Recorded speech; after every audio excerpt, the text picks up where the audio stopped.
Hello friends, मैं पारुल शर्मा आज आपका अपना चैनल पारुल ज्ञान कोश पे अपने नए विषय के साथ आई हूँ। और मेरा आज का वीडियो का जो विषय है वो है वॉच।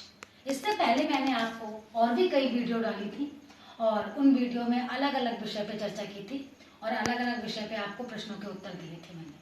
और आज का जो मेरा वीडियो है वो वॉच है।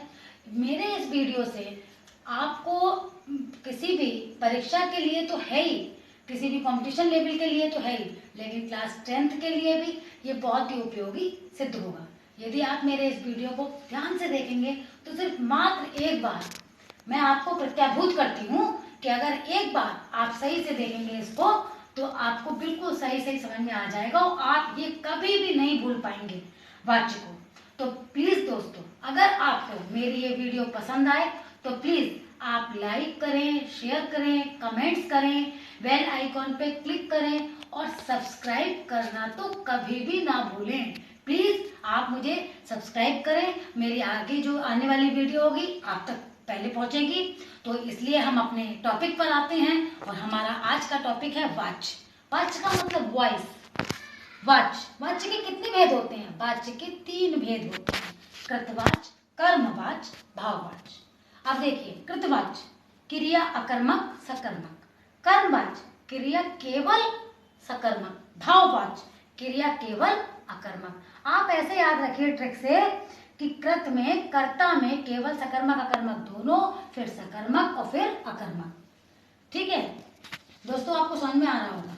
अब वाच्य का अर्थ, वाच्य का अर्थ होता है बोलना, बोलने का विषय जो भी हमारा होता है।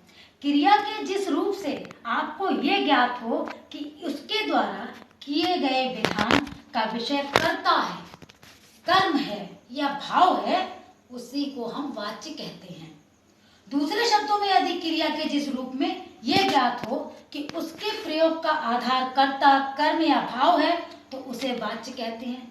अब पहले मतानुसार, पहले मता जो हमने बताया था सर, इस मतलब आपके उपरोक्त वाले कथन से पहले का जो है उसके अनुसार हमारे जो वाच्य हैं उनको केवल 2 भागों में ही विभक्त किया गया था। वो था एक कृतवाच्य और दूसरा अकृतवाच्य। अब कृतवाच्य तो जस का तस है कि क्रिया सकर्मक अकर्मक होती, लेकिन अकृतवाच्य के 2 भेद हो गए थे और वो अकृतवाच्य क्या था? कर्मवाच्य और भाववाच्य। अब क्या करा गया है कि जो अकृत वाच्य था उसको अकृत हटा के सीधे कह दिया जाता है कर्म या भाववाच्य। इसीलिए वाच्य को 3 भागों में विभक्त माना गया है। अब हम पहले वाच्य पे आते हैं, कृतवाच्य। जिस वाक्य में कर्ता की प्रमुखता होती है अर्थात क्रिया का प्रयोग कर्ता के लिंग, वचन, कारक के अनुसार होता है और इसका संबंध कर्ता से होता है, तब कृतवाच्य होता है। दोस्तों आपको आ रहा होगा ना समझ में? तब कृतवाच्य होता है। अब देखिए, कृतवाच्य में कुछ महत्वपूर्ण तथ्य भी होते हैं। तो वो महत्वपूर्ण तथ्य क्या है ये आपको समझने में बहुत सुविधा पैदा करेंगे। कृतवाच्य में क्रिया सकर्मक और अकर्मक दोनों होती है। जैसे बच्चा धीरे धीरे चलता है, सूरज आम खा रहा है, दोनों ही वाक्यों में क्रिया अकर्मक है। कैसे क्रिया कर्मक? ऐसे है कि जो व्यक्ति जिस कार्य को कर रहा है, चाहे बच्चा धीरे धीरे चल रहा है या सूरज आम खा रहा है, वो उनके लिए उनकी क्रिया सकर्मक है, लेकिन जो थर्ड पर्सन, सेकंड पर्सन जो बता रहा है उसके लिए ये क्रिया अकर्मक है। अब हम अपने अगले पे आते हैं, वाक्य पे कर्मवाच्य। जिस वाक्य में कर्म की प्रधानता होती है तथा क्रिया का प्रयोग कर्म के लिंग, वचन और पुरुष के अनुसार होता है और कर्ता की स्थिति में स्वयं कर्म होता है। कर्ता की स्थिति में स्वयं कर्म होता है, आप इस बात पे ध्यान दें। कर्ता की स्थिति में स्वयं कर्म होता है, वहां कर्मवाच्य होता है। जैसे यह कहानी मेरे द्वारा लिखी गई। अब देखिए, यह कहानी वाला पार्ट अलग कर लीजिए, मेरे पार्ट अलग कर लीजिए और लिखी वाला अलग कर लीजिए। अब मात्र 2 शब्द आपके पास बचे, द्वारा और गई। उन्हें अगर आप हटा देते हैं तो ये कहानी कर्म है, एक वचन स्त्रीलिंग, मेरे कर्ता पुल्लिंग, लिखी क्रिया एक वचन और स्त्रीलिंग। बात स्पष्ट हो रही है आपको कि इसमें निश्चित ही कर्मवाच्य है। अब कर्मवाच्य के भी कुछ महत्वपूर्ण तथ्य हैं, जैसे हमारे कृतवाच्य में थे वैसे कर्मवाच्य में भी हैं।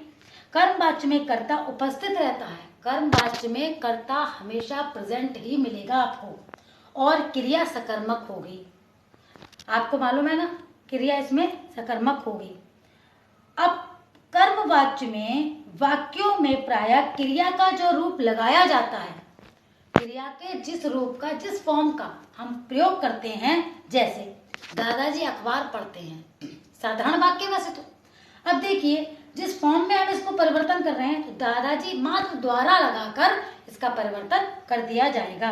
जैसे उपरोक्त मैंने बताया भी था, ये कहानी मेरे द्वारा लिखी गई, वो कर्मवाच्य का उदाहरण है। तो यही हमारे इसमें है कि दादाजी द्वारा अखबार पढ़ा जाता है। लेकिन कभी कभी कर्ता बिल्कुल लोप हो जाता है, जैसे पेड़ लगा दिए गए। अब पेड़ स्वयं तो लग नहीं गए, किसी व्यक्ति ने ही लगाए, लेकिन पता नहीं किसने लगाए, कर्ता उसका लुप्त है, लोप है, इसलिए ये क्या हुआ, ये कर्मवाच्य हुआ। अब कर्मवाच्य में थोड़ा और आगे बढ़ते हैं, थोड़ा डिटेल में जाते हैं इसके। तो कर्मवाच्य में असमर्थता सूचक वाक्यों में के द्वारा के स्थान पर से का प्रयोग किया जाता है। ऐसा केवल नकारात्मक वाक्यों में ही होता है। किसमें होता है? के द्वारा के स्थान पर से का प्रयोग केवल नेगेटिव सेंटेंसेस में ही होता है। कर्मवाच्य का प्रयोग निम्नलिखित स्थानों पर भी किया जाता है, जैसे कार्यालय या कानूनी प्रयोग में। अब देखिए कार्यालय कानूनी प्रयोग में कैसे इसका प्रयोग होगा। हेलमेट ना पहनने वाले को दंडित किया जाएगा और चालान घर भिजवा दिया जाएगा। अब ये राइट किसको है? कानून को, गवर्नमेंट को, सरकार को। तो ये वह कर रहा है, ये उसके अंतर्गत आता है। अशक्तता दर्शाने के लिए, जैसे अब दवा भी नहीं पी जा सकती, अर्थात तुम पे इतना भी नहीं हो पा रहा है, व्यक्ति इतना अशक्त है, किसी के ऊपर डिपेंड हो गया है बिल्कुल, तो यहाँ पर अशक्तता दर्शाई जा रही है। जब सरकार या सभा स्वयं करता हो, जैसे प्रत्येक घायल को 50,000 रुपए दिए जाएंगे, तो इसमें निर्णय लेने का अधिकार केवल और केवल सरकार या सभा में गठित जितनी भी कमेटी के लोग हैं उनका है, इसके अतिरिक्त और कोई भी नहीं। अब और आगे बढ़ते हैं। तो चौथा है, जब कर्ता ज्ञात ना हो, जैसे भ्रष्टाचार को बढ़ावा दिया जा रहा है। अब भ्रष्टाचार स्वयं तो हो नहीं रहा है, कोई ना कोई तो भ्रष्टाचार कर रहा है, लेकिन कर्ता से हम अनभिज्ञ हैं, हम कर्ता को नहीं जानते हैं, इसलिए यहाँ पर जब कर्ता ज्ञात नहीं है, ऐसी स्थिति में भी कर्मवाच्य की ये मुख्य बातें आती हैं। अगला और पांचवा है हमारा, अधिकार या घमंड का भाव दर्शाने के लिए, जैसे ऐसा खाना हमसे नहीं खाया जाएगा, बड़े घमंड में बोल दिया। अब अधिकार, नौकर को बुलाया जाए। देखिए आप बोलने के तरीके को देखिए, ये बात सहजता से भी की जा सकती थी, लेकिन ये इसके कार्यक्षेत्र के अंतर्गत ही आता है। अब हम अपने अंतिम और तीसरे वाक्य पर चलते हैं, जिसको हम भाववाच्य कहते हैं। इस वाक्य में कर्ता अथवा कर्म नहीं बल्कि भाव अर्थात क्रिया के अर्थ की प्रधानता होती है। भाव अर्थात क्रिया का अर्थ की प्रधानता होती है। जैसे मरीज से उठा नहीं जाता, अब मरीज की स्थिति को दयनीय बताया, भाववाचक हो गया यहाँ पर, तो उसमें क्या है, मरीज से अब उठा नहीं जाता। पहलवान से दौड़ा नहीं जाता, हो सकता है शारीरिक दुर्बलता हो, जो भी कारण रहा हो, लेकिन भाव पर प्रधानता दी गई है, भाव को प्रमुख किया गया है। अब भाववाच्य के भी कुछ महत्वपूर्ण तथ्य हैं दोस्तों। इस वाक्य में प्रायः नकारात्मक वाक्य ही होते हैं। भाववाच्य में अकर्मक क्रिया का प्रयोग किया जाता है।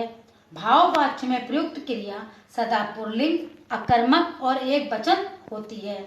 जैसे चलो अब सोया जाए, इस मोटे व्यक्ति से उठा नहीं जा सकता, तो क्या है उसका भाववाच्य, क्या है, मोटापा है।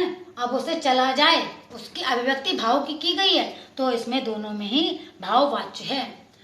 दोस्तों अब मेरी ये वीडियो यहीं समाप्त होती है।